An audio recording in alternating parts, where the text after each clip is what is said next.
Hello viewers, welcome to Vimokshi recipes. నోరు బాగోనప్పుడు కానీ లేకపోతే ఇంట్లో కూరగాయలు ఏమన్నా లేకపోయినా, అలాగే మనం మార్నింగ్ చేసుకునే టిఫిన్స్లోకి ఇప్పుడు పల్లీ చట్నీ లాగా కాకుండా అలాగే ఈవినింగ్ స్నాక్స్లో కానీ చపాతీ కానీ పూరీ కానీ దేంట్లోకైనా ఉపయోగపడే చట్నీ అండి. అలాగే మనకి హెల్త్ పరంగా కూడా చాలా అంటే చాలా బెనిఫిట్స్ వస్తాయి.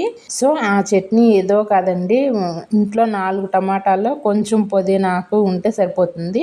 దానికి పచ్చిమిర్చి అనేది కొంచెం ప్యాన్లో వేడి చేసుకుని ఇలా కొంచెం దోరగా వేగిన తర్వాత ఆయిల్ అనేది వేసుకోండి. అప్పుడు చిట్పట్ మనకుండా ఉంటాయి. పచ్చిమిర్చి అనేది వేగిన తర్వాత తీసి పక్కన పెట్టేసి టమాటా కాయని చిన్నగా ముక్కలు కట్ చేసుకుని ఇలా వేసేసుకోండి.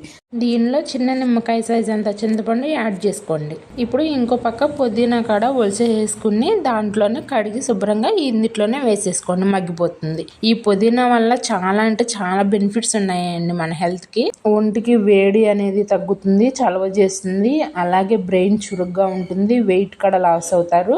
ఇప్పుడు ఇంకో సైడ్ మిక్సీ జార్ తీసుకుని ఈ పచ్చిమిర్చి వేసుకుని రుచికి సరిపడా ఉప్పు అలాగే జీలకర్ర 4-5 వెల్లుల్లి రెబ్బలు వేసుకుని కచ్చాపచ్చాగా గ్రైండ్ చేసి పక్కన పెట్టేసుకోండి. ఈ టమాటా అనేది కూడా మనకి మెత్తగా ఉడికిపోతుందండి. అది పూర్తిగా చల్లారిపోయిన తర్వాత ఇదిగో చూడండి, ఇట్లా కచ్చాపచ్చాగా దంచుకున్న తర్వాత ఈ టమాటాని కూడా దీంట్లో వేసుకుని గ్రైండ్ చేసుకోండి.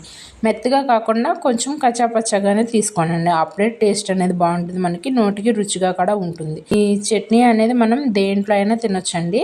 నోరు బాగున్నప్పుడు నార్మల్గా ఉడకన్నంలో నెయ్యి వేసుకుని తిన్నా కూడా సూపర్గా ఉంటుంది. మనకి ఇంకా వేరే కర్రీస్ ఏమి దీని కింద పనికిరావు. అలాగే హోటల్ స్టైల్ పూరి, పెసరట్టు, పల్లీ చట్నీ అలాగే నార్మల్ దోశ కావాలంటే కింద లింక్ పెట్టేసాను, డిస్క్రిప్షన్లో చెక్ చేయండి. చూసారు కదా, మీకు నచ్చినట్లయితే కింద కామెంట్ చేయండి. Thank you for watching. Please subscribe my channel.